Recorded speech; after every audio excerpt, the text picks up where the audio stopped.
Hi everyone, Jonathan Wu here from SWU Openinvest with our June 2023 portfolio updates.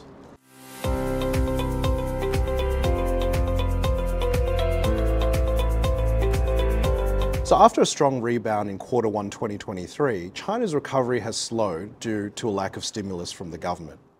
That being said, the valuations remain very attractive for Chinese equities. Based on historical data, Chinese equity market performance actually gathers strength between the third and the fifth plenum meetings, which is actually set to occur in Q4 this year. So it's really a matter of patience and investing based on fundamentals. Even though Australia took a pause in raising rates in July, it is still widely expected that further rate rises are to come as the RBA seeks to bring down inflation to its long-term target of 2 to 3% by late 2025. The committee continues to look closely at consumer spending, as is the RBA, and when that actually tips over, we will clearly see ripple effects to corporate earnings as well as an uptick in unemployment. On the back of this, one area of potential risk in investor portfolios is commercial property. Given the increased levels of working from home, as well as increased online retail activity. Historically, the listed market moves faster than the unlisted market, as you can see here.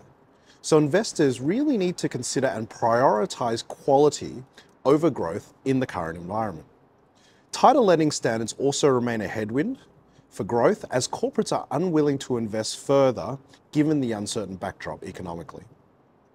The committee expects volatility to remain reasonably high given the uncertainty over the global battle for inflation.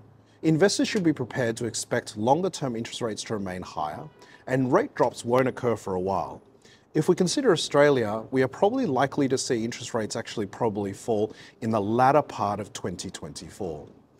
We also expect, much like the first half of 2023, the second half will continue to be a test of patience for investors as markets eagerly await confirmation of recession in major economies, including the US as well as Australia.